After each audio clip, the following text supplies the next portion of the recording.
Kalau kita mencermati diskursus atau wacana yang berkembang sampai hari ini, wacana yang saling berbenturan itu, yang saling berkonflik itu, sebetulnya kan merujuk pada seorang patriarh yang sangat-sangat diagungkan keberadaannya.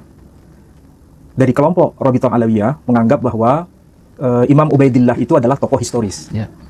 Artinya tokoh yang pernah hidup dalam sejarah. Meskipun catatannya itu sunyi dalam rentang waktu 500 tahun sebelum abad ke-8 Hijri atau abad ke-9 Hijri. Jadi pada abad ke-4, abad ke-5, abad ke-6, abad ke-7, dan abad ke-8 awal, catatan mengenai tokoh yang bernama Ubaidillah itu memang sunyi sama sekali. Tidak ada catatan satupun. Ini menurut dokumen-dokumen yang bisa kita baca dari sumber-sumber kitab-kitab nasab yang kita warisi dari generasi awal. Dan Rabithah Alawiyah sebetulnya mengakui bahwa dokumen awal itu memang tidak ada catatan mengenai sang tokoh yang bernama Imam Ubaidillah ini. Baru muncul pada masanya Habib Ali Asyakran. Dan itu saya kira disepakati di antara kubu Rabithah Alawiyah dengan kubu dari peneliti yang berasal dari tesisnya Kiai Imaduddin. Dari sini sebetulnya ada sesuatu yang dapat kita pikirkan. Meskipun dalam perspektif yang berbeda, ya. Kalau dalam perspektif Rabithah Alawiyah, catatan generasi awal yang tidak dapat kita temukan itu bukan berarti tokohnya itu tidak pernah ada.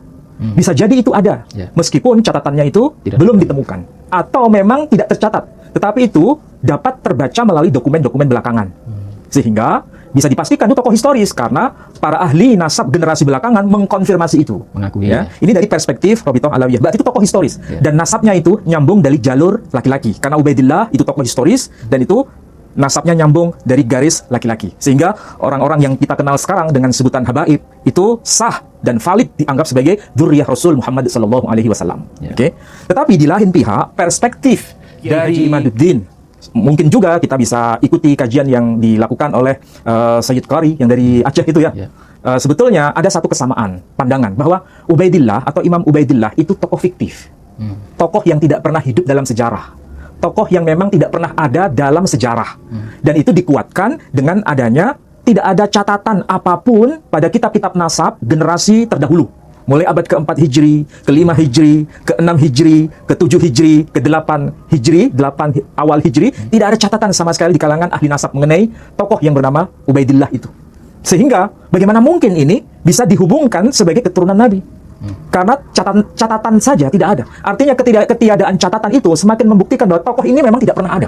Itu menurut Tengku Qori. Ya, menurut dari tesis dari Kiai Imaduddin. Ini dua wacana yang sama-sama ekstrim. Di tengah-tengah kita, ini wacana yang sangat ekstrim. Tetapi kita harus melalui tahapan kajian ya dari data-data yang sudah dibahas oleh para ahli. Sejak kapan nama Abdullah atau nama Ubaidillah yang merujuk pada satu person itu dikaitkan dengan tokoh yang kita sebut dengan patriarh tadi? Saya ulangi lagi supaya nggak salah paham. Sejak kapan nama tokoh Abdullah sebagai keturunan Ahmad Al-Abah, yang sebetulnya nasabnya itu nyambung kepada Rasul Muhammad SAW, tokoh Ahmad Al-Abah ini. Tapi masalahnya apakah dia punya putra yang bernama Ubaidillah ataukah tidak? Ini yang kemudian diperselisihkan. Ya. Sekali lagi, kalau kita cermati dari dua kubu ekstrim ini, nampaknya tidak akan pernah ketemu. Tapi kita tahu, catatan sejarah kitab apa yang pertama kali menyebutkan nama Abdullah sebagai putra kandung dari Ahmad Al-Abah, yang menyebutkan sebagai putra dari Ahmad Al-Abah. Kitab apa yang menyebut itu? Kitab sejarah Pak Idi. Ada sejarah kitabnya nih. Kitab sejarah yang pertama kali menyebutkan nama Abdullah sebagai putra Ahmad Al-Abah, yang nanti nyambung ke atas itu sampai kepada Rasul Muhammad SAW melalui jalur Sayyidina Husain ibni Ali, putra dari putrinya Nabi SAW. Kira-kira yang saya maksud Pak Edi paham ya? Kitab ini yang sebetulnya sama-sama menjadi rujukan dari dua kelompok yang berseberangan tadi. Kitab apa itu? As-Suluk fi Tabaqatil Ulama wal Muluk. Jadi ini kitab yang sudah dibaca oleh kedua belah pihak, ya, kedua belah pihak. Dua kubu sama-sama membaca kitab ini, dan itu ditulis oleh seorang ahli sejarah. Harga murah, produk bagus, kirim cepat gratis ongkir happy. Kalau enggak happy, uangmu kembali. Lazada 100% happy. Ayo beli kebutuhan skincare, makeup, dan produk kecantikanmu di Shopee Beauty. 100% original beauty. Dapatkan berbagai produk kecantikan yang lengkap dari brand-brand ternama dan nikmati juga diskon sampai dengan 60%. Hanya di Shopee Beauty. Kitab ini, dan itu ditulis oleh seorang ahli sejarah yang dikenal namanya Bahauddin Abi Abdullah Muhammad ibn Yusuf ibn Yaqub Al-Janadi. Makanya dalam diskusi-diskusi kitab As-Suluk langsung saja disebut nama tokohnya, nama pengarangnya, nama penulisnya, nama muarrikhnya, nama ahli sejarahnya, disebut siapa? Al-Janadi. Dan kita tahu beliau dikenal lakopnya dengan sebutan Al-Yamani Asy-Syafi'i. Artinya beliau berasal dari Yaman. Nah, ini menarik. Ini sejarawan yang paling awal yang menyebutkan nama tokoh Abdullah, bukan Ubaidillah ya, menyebutkan nama tokoh Abdullah bin Ahmad Al-Abah yang katanya nyambung kepada Nabi Shallallahu Alaihi Wasallam nasabnya. Dan beliau hidup tahun berapa? Beliau hidup tahun 730 Hijri. Berarti abad ke-7 ya? Bukan, abad ke-8. Oh, jadi 730 Hijri itu masuk kategori abad ke-8 Hijri. Ya. Abad ke-8 Hijri itu kalau disejajarkan atau dikonversikan ke dalam Masehi itu sama dengan abad ke-14 Masehi. Kita harus tahu cluenya. Abad 14 Masehi itu masuk kategori abad pertengahan, bukan? Masuk kategori abad pertengahan. Ya. Kalau masuk kategori abad pertengahan, kita bisa tahu bagaimana situasi di Yaman pada masa itu dan masa-masa sebelumnya. Di Yaman, apakah di sana ada komunitas Kristen Arab ataukah tidak? Maksudnya ada kelompok Kristen dengan Islam? Di zaman-zaman itu, kekristenan Arab itu luar biasa. Memiliki peradaban, bahkan memiliki catatan-catatan silsilah. Oh, dari kelompok orang-orang Kristen ini ya? Ya. Dan Yaman jangan dianggap sebagai Yaman yang Islami secara mutlak, tapi Yaman itu merupakan kawasan melting point, kawasan yang menjadi titik temu dari semua tradisi, baik itu yang Muslim, kemudian yang Kristen ada di sana. Itu Kristen Timur, Koptik itu ya? Kita kenal dengan sebutan Kristen Ortodok. Oh, ya. Ortodok. Yaman waktu itu dalam sejarah di masa klasik itu ada diperintah oleh Raja Abraha. Pernah dengar kisah ini? Raja Abraha. Raja Abraha itu sebetulnya representasi dari kekristenan Yaman. Dan berkaitan dengan persoalan nasab itu menjadi bagian dari tradisi orang-orang Yaman Kristen. Oh, dari kelompok Kristen malah sudah ada, nasab ini. Sudah ada. Dan kita bisa tahu bahwa ada memang sejarah yang harus diungkap di situ. Untuk berbicara mengenai kitab yang dikarang oleh Bahauddin Abi Abdullah Muhammad ibn Yusuf ibn Yaqub Al-Janadi, Al-Yamani Asy-Syafi'i, ya. Maksudnya bagaimana? Kita nggak mungkin bisa memecahkan teka-teki di antara dua diskursus yang saling berseberangan, kecuali merujuk pada tradisi kekristenan Arab di kawasan Yaman. Kala itu ya? Maksudnya bagaimana? Begini Pak Edi, tradisi kekristenan Yaman, itu nasab seorang perempuan, itu bisa digantikan dengan sosok laki-laki.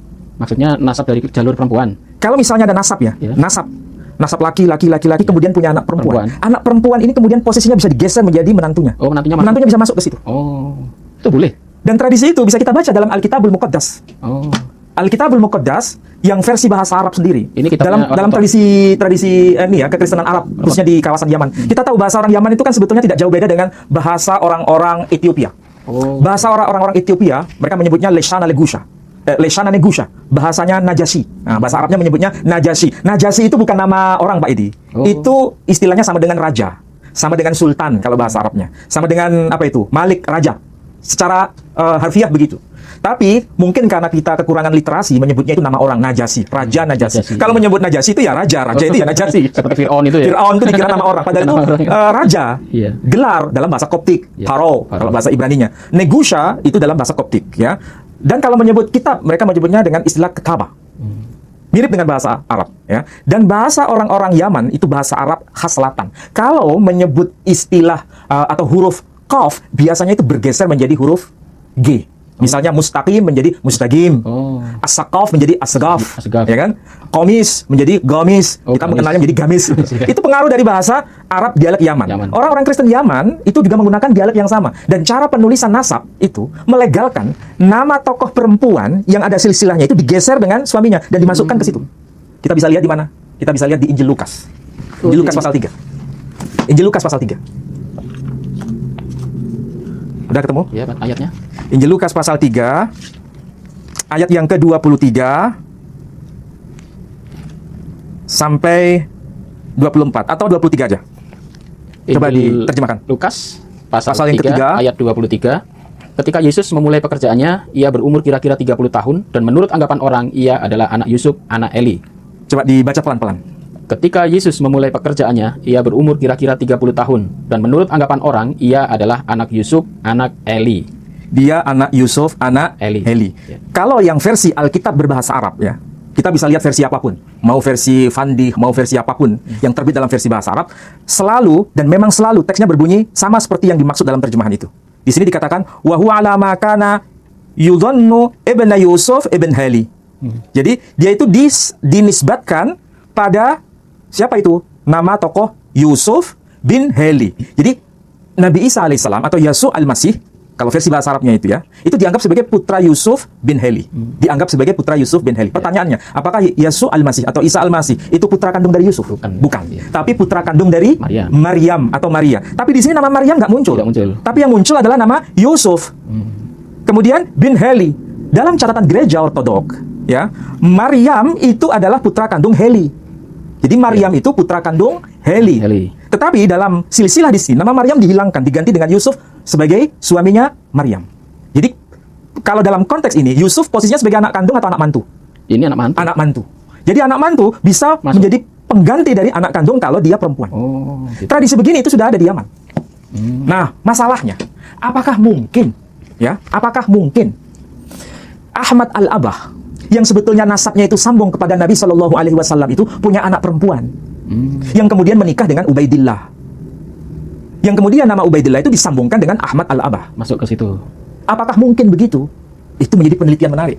Pak Ali, dasarnya apa bisa? Karena kalau kita lihat ya, di dalam berbagai referensi dari beberapa kitab nasab yang dapat kita temui ya, kitab-kitab nasab yang mencantumkan nama-nama tokoh, misalnya Muhammad bin Muhammad al-Akbar, itu tokoh historis. Tetapi dalam kitab Al-Majdi, karya dari Al-Umari, itu menyebutkan ada 3 tokoh, 3 putra dari Muhammad bin Muhammad al-Akbar. Pertama Ibrahim, punya anak laki-laki bernama Muhammad. Kemudian yang kedua, anaknya itu bernama Ali, punya anak laki-laki yang bernama Ibnu Tibala.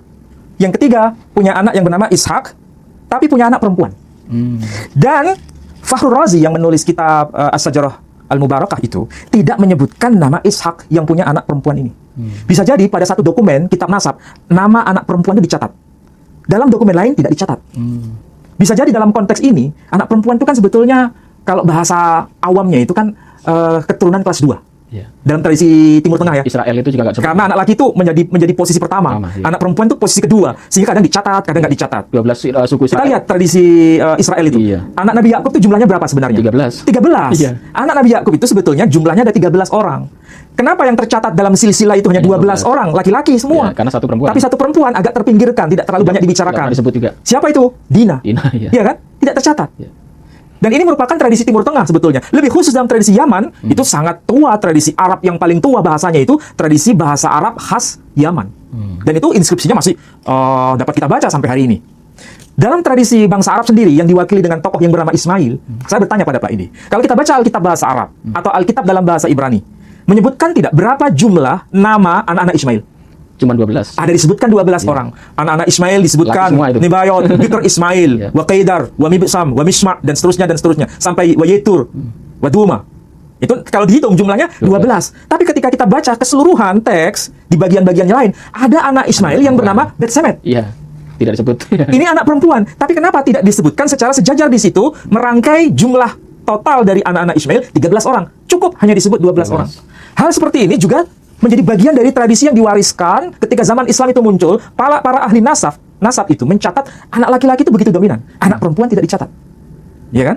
Kenapa nggak dicatat? Karena wanita atau manusia perempuan itu masuk kategori kelas 2, sedangkan anak laki-laki masuk kategori kelas 1. Itulah sebabnya di kalangan tradisi Ba'alawi, anak perempuan itu dianggap bisa nggak menjadi penerus nasab dari Nabi Shallallahu Alaihi Wasallam. Kalau kemarin Nabi Bahar ngomong terputus. Kalau dari jalur perempuan terputus. Kalau dari jalur perempuan terputus. Jadi kalau dalam konteks ini ya, kalau seandainya benar dan itu menjadi penelitian menarik bagi para pengkaji ahli nasab di Indonesia itu, apakah memang ada kemungkinan bahwa Ahmad al-Abah itu punya anak perempuan yang bisa jadi nanti menjadi istri Ubaidillah sebagai tokoh historis meskipun dicatat di masa belakangan, tapi kemudian dia akan menjadi penerus dari dzurriyyah Nabi, tapi terputus. Karena pertama tidak dicatat, tapi belakangan muncul namanya. Pak Ali mungkin punya dokumen untuk perkuat itu, Pak Ali? Nah, masalahnya ini dokumen perlu pengkajian lebih dalam. Gitu ya. Karena ini sebetulnya masih kurang matang dalam pengkajian. Karena kalau mencari nama anak perempuan Al-Abah dari dokumen-dokumen yang sudah dibaca dan di-share oleh banyak orang, itu belum ditemukan satu tokoh perempuan ini. Apakah satu tokoh perempuan ini tidak tercatat itu karena memang dianggap tidak terlalu penting? Sehingga di dokumen-dokumen awal nama itu nggak muncul. Tetapi kita harus ingat, nama Ubaidillah di generasi awal juga tidak tercatat. Tidak tercatat itu apakah sebagai tokoh fiktif atau memang tokoh ini tidak terlalu penting. Karena hanya sebagai penyambung saja. Tahu maksudnya penyambung? Hanya statusnya sebagai anak mantu baru muncul belakangan. Bisa jadi begitu. Tapi itu menjadi penelitian yang tentu tidak mudah untuk ditelusuri. Perlu ada kajian-kajian lebih intensif. Tapi minimal dari sini ada 3 wacana. Pertama, bisa jadi ini tokoh fiktif karena namanya tidak muncul 500 tahun lebih. Seperti tuduhan, 550 tahun. Seperti tuduhan dari Kiai Mat itu. Iya. Itu kan sejak awal itu. Tidak pernah muncul dalam tradisi buku-buku nasab di era generasi awal. Sehingga itu dikategorikan tokoh fiktif. Berarti tidak mungkin para habaib ini keturunan Nabi. Dari jalur manapun. Itu pendapat pertama. Nah, itu pendapat pertama. Pendapat kedua, itu pasti keturunan Nabi. Tetapi namanya tidak dicatat. Ubaidillah itu di dokumen-dokumen awal. Gitu. Tapi dicatat di dokumen-dokumen akhir. Tapi ini pun menjadi sesuatu yang bermasalah. Kenapa tidak ada kesaksian dari dokumen-dokumen awal? Itu menjadi persoalan. Yang ketiga, bisa jadi ini tokoh historis. Bisa jadi. Tetapi karena dia nyambungnya melalui tokoh perempuan. Anak perempuan dari Ahmad Al-Abah. Tapi masalahnya, ini siapa namanya? Sehingga baru muncul belakangan. Kalau memang ini adalah berasal dari keturunan Ahmad Al-Abah dari anak perempuannya, berarti para habaib ini memang keturunan Nabi, tetapi terputus karena melalui jalur perempuan. Jadi tiga wacana ini bisa jadi menjadi diskusi menarik nanti pada akhirnya. Tetapi itu harus bongkar-bongkar data. Apakah nama anak Ahmad Al-Abah yang perempuan ini bisa terkonfirmasi pada dokumen-dokumen yang belakangan? Kalau dokumen-dokumen awal tidak ada penjelasan. Tapi kalau hal seperti ini dari tokoh-tokoh yang lain, ada yang anak laki-lakinya disebutkan, ada yang anak perempuannya nggak disebutkan. Tapi di dokumen lain disebutkan. Bisa jadi di dokumen kitab-kitab nasab itu di satu kitab nasab ditemukan, di satu kitab nasab tidak ditemukan. Dan itu harus dicari. Kalau di kitab yang dibawa Pak Ali ini memang disebutkan ya? Apanya? Kalau kitab As-Suluk ini menarik. Kenapa? Kecurigaan saya itu karena di sini disebutkan keluarga besar Ba'alawi itu ada. Nama-namanya itu ini penulisannya abad berapa ini? Ini penulisnya itu meninggal tahun 730, Hijri. Ada yang menyebutkan 732 Hijri. Berarti abad keberapa? Kalau Masehi berapa itu ya? Ini kalau Hijri abad ke-8 Hijri. Ya. Tapi kalau Masehi itu abad ke-14 Hijri. Dikonversi saja. 1400 ya? 1400. Nah, 1400 Masehi. Berarti abad pertengahan di situ. Coba perhatikan di sini. Ini kan bicara mengenai beberapa tokoh fuqaha yang ada di Hadramaut. Hadramaut itu kan Yaman. Siapa nama-nama mereka? Ini menarik nama-namanya itu. Di sini ada nama yang merujuk pada ini, Abi Alawi. Tuh, sudah ada dalam bukunya Al-Janadi. Abi Alawi. Siapakah salah satu di antara mereka? Nah, ini. Minhum Ali ibn Ba'alawi. Ya kan? Kemudian di sini ada nama Wa Abdullah ibn Alawi. Ini nama-nama siapa? Ini nama-nama khas dari klan mana? Ya kan? Jadi, apakah klan ini kelompok dari orang-orang yang disebut sebagai fuqaha dari kalangan Bani Alawi ini? Kan pasti ada tokoh kuncinya. Kuncinya atas itu ya? Siapa itu? Apakah itu Ubaidillah atau Abdullah? Tapi yang jelas di sini hanya muncul nama Abdullah. Tapi di sini muncul nama-nama orang. Muhammad bin Ali ibn Ba'alawi. Ini nama khas Ba'alawi. Sudah tercatat di sini. Jadi masalahnya ini memang semakin berat.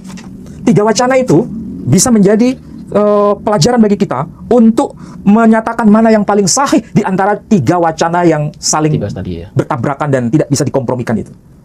Hanya 3 opsi. Yang paling moderat di antara keduanya itu yang ketiga, Pak Edi. Apa itu? Yang paling moderat. Anak mantu. Bisa jadi.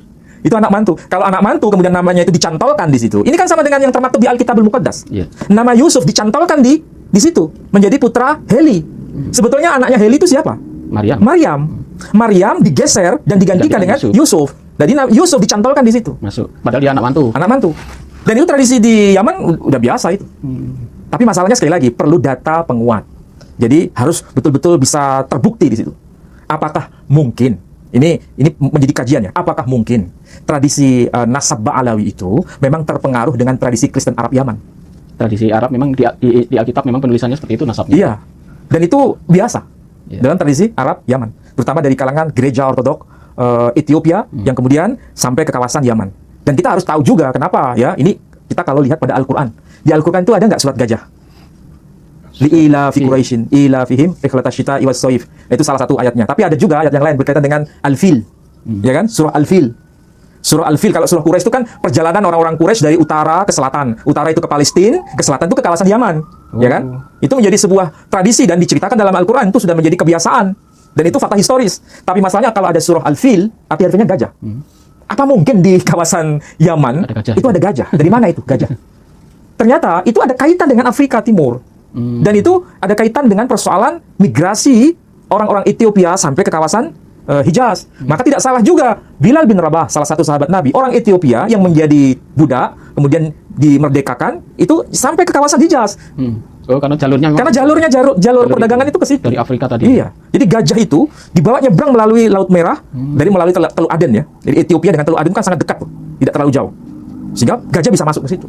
Jadi asalnya bukan dari Yaman, nggak ada Yaman gitu dari gajah. Adanya dari Ethiopia. Kekristenan itu juga berkembang melalui jalur itu. Sampai ke Yaman ini. Ya. Dan tradisi kekristenan Arab dalam catatan nasab memperkenankan pola seperti itu. Kira-kira Pak Edi dari sini lebih sepakat yang mana di antara tiga kemungkinan wacana yang sedang diperdebatkan itu? Saya tidak sepakat semua ini. Soalnya kalau memilih salah satu ini kita nanti berat ini. Soalnya kalau kita lihat di luaran sana Bali, bahkan kita kemarin ada yang bahas kita dituduh Wahabi lah, dituduh macam-macam. Ya sebetulnya keilmuan itu kan tidak boleh ya dengan tuduhan yang macam-macam tanpa dasar. Tanpa dasar. Semua kan berbasis pada data. Ya. Data itu yang bicara. Cuma masalahnya mana data yang lebih akurat dan lebih sahih, itu yang harus bisa dipelajari oleh semuanya. Iya, kalau kita mengacu ke ilmuwan memang harus berdasarkan bukti ya, Bali. Ya. Jadi apalagi ada catatan kekosongan sampai 500 tahun itu sangat panjang ya. Tapi memang ada juga pendapat bahwa pembahasan nasab itu hanya 2 generasi ke atas katanya. Tidak perlu sejaman sampai ke atas-atas gitu. Bagaimana itu, Bali? Ya itu kan argumentasi salah seorang ahli nasab yang berkaitan dengan suhrah wal istifhadah itu. Artinya cukup itu diakui oleh 2 masa sebelumnya. Ya. 2 masa itu maksudnya 2 masa apa? Ukurannya apa? Dan itu apakah 2 masa itu tidak terkait dengan 2 masa sebelumnya? Nah, itu kan problem juga kan? Iya. Menjadi Diukur mulai kapan 2 masa Iya. ini ya? Itu menjadi pertanyaan yang belum fix di antara narasumber yang sedang berbincang itu mengenai tema besar itu. Ya. Baiklah, saudara-saudaraku sekalian, memang agak pusing ya mikir nasab. Karena memang dokumennya belum ketemu, dan syukur-syukur nanti kalau dokumennya ketemu ya, atau tadi Pak Ali udah pesimis ini, dokumennya mungkin tidak ditemukan lagi. Jadi untuk masalah ini biar masing-masing yang berpikir ya, kita tidak mau perusana perus ini, yang jelas kita hanya membahas masalah dari segi keilmuan, kita tidak memblok kanan atau ke kiri. Yang jelas ini tadi ada 3 opsi. 3 opsi pun itu kita ambil juga dari pendapat dari yang pro Kiai Imad, kemudian dari Tengku Qori juga yang menuduh bahwa dari Mbak Alawi itu adalah tokoh fiktif karena ada kekosongan waktu itu ya. Kemudian dari kelompok Robito, mereka berkeras bahwa Mbak Alawi ini adalah tokoh historis dan memang ada, dan jalurnya memang nyambung ke Nabi Muhammad. Dan opsi ketiga tadi sudah dijelaskan oleh Ustadz Ali, apa mungkin bahwa ini Habib Alawi ini ternyata nyambungnya anak mantu ya. Karena apa? Karena awal-awal memang tidak dicatat, tetapi di akhir-akhir itu dibahas dan itu memang dicantumkan nama itu. Ini ada tiga kemungkinan ya, kita sampai hari ini pun tidak bisa menentukan mana yang benar, mana yang tidak. Ini semua masih PR ya, PR besar yang harus diputuskan oleh kelompok yang masih bertikai ya. Baiklah saudaraku, kita ingatkan sekali lagi bahwa Yayasan Pembina Mu'allafat Tauhid sampai hari ini masih membuka donasi untuk kelanjutan pembangunan pondok pesantren dan juga masjid yang ada di Desa Wonosalam, Jombang. Saat ini pembangunan sudah berjalan, ya sedikit-sedikit ada dana kita bangun ya, karena dana yang masuk jika tidak langsung besar, jadi dana terkumpul 1 bulan baru kita jalankan. Untuk itu bisa kirim donasi Anda ke nomor rekening 111-888-9971 di Bank Syariah Indonesia atas nama YPM Jawa Timur. Gitu Pak Ali, mungkin ada yang mau dibahas lagi Pak Ali? Ya, saya kira sudah saya jelaskan secara detail bahwa pembahasan mengenai nasab Mbak Alawi ini, jangan lupa itu sentralnya ada di Yaman. Dan penulis sejarah mengenai Mbak Alawi itu adalah orang Yaman. Namanya tadi sudah saya sebut, Bahauddin, ya. Al-Yamani Asy-Syafi'i. Dan tradisi itu sangat kuat di Yaman mengenai pencatatan nasab itu. Meskipun dia bukan seorang ahli nasab, dia seorang sejarawan ya, tapi dia mendengar banyak informasi di masyarakat Yaman, dan yang dia dengar tentu dalam konteks multi etnik dan multi agama di situ. Dan tradisi kekristenan Arab di Yaman itu sangat kuat dalam tradisi pencatatan nasab dan memungkinkan anak mantu bisa masuk dalam silsilah nasab. Itu buku ini buku sejarah atau buku khusus nasab ini Pak Ali? Kalau buku As-Suluk ini khusus buku sejarah. Menceritakan Buku sejarah yang pertama kali menyebutkan nama Abdullah, bukan Ubaidillah ya. Abdullah. Itu sejarah perkembangan Islam di Yaman atau gimana itu? Ya, berkaitan dengan sejarah para ulama dan para raja. Oh. Jadi dia menjelaskan itu. Dan nama-nama itu tercatat di dalam buku ini. Dan sebagian sudah saya sebut, beberapa fuqaha ahli fikih yang ada di Yaman, di Hadramaut, namanya ada Di situ. dari kalangan klan Ba'alawi. Ada di situ. Apakah itu ditambahkan oleh muhakkik atau tidak? Itu perlu pembanding dari dokumen lain. Karena saya sebetulnya punya 2 versi. Ini baru 1 versi. Oh, gitu. Versi satunya belum saya ungkap. Oh. Ini baru 1 versi. Tapi pengarangnya sama? Pengarangnya sama, tetapi ada beberapa bagian yang tidak sama. Tapi bukunya sama, maksudnya penerbitannya bukunya sama. Penerbitnya berbeda, kemudian yang menjadi sumber manuskripnya berbeda, meskipun nisbatnya pada tokoh yang bernama Bahauddin Abi Abdillah. Oh gitu. Sama. Judulnya sama. Judulnya sama, Kitab As-Suluk. Oh alah, iya iya. Yang satu terbitan dari San'ah yang belum saya sampaikan di sini. Ini bukan terbitan San'ah, tapi Darul Minhaj. Terbitan Darul Minhaj nih. Ada 2 jilid sebetulnya. Iya. Cukup kali. Saya kira cukup demikian. Baiklah saudara-saudaraku sekalian, cukup sampai di sini ya pembahasan soal nasab ini, dan semoga bisa diambil kesimpulan masing-masing ya, baik itu yang dari kelompoknya Kiai Imaduddin atau dari kelompoknya Robito Halawiyah. Yang jelas kita di sini membuka clue-clue, dan itu menjadi PR yang besar sebelum nanti 6 bulan lagi katanya ada pertemuan akbar, biar ini bisa memecahkan permasalahan Dilanjutkan kajiannya. dan dilanjutkan kajiannya. Baik, semoga bermanfaat pertemuan pada malam hari ini. Tunggu pertemuan kita selanjutnya. Wabillahi taufiq wal hidayah. Wassalamualaikum warahmatullahi wabarakatuh. Waalaikumsalam.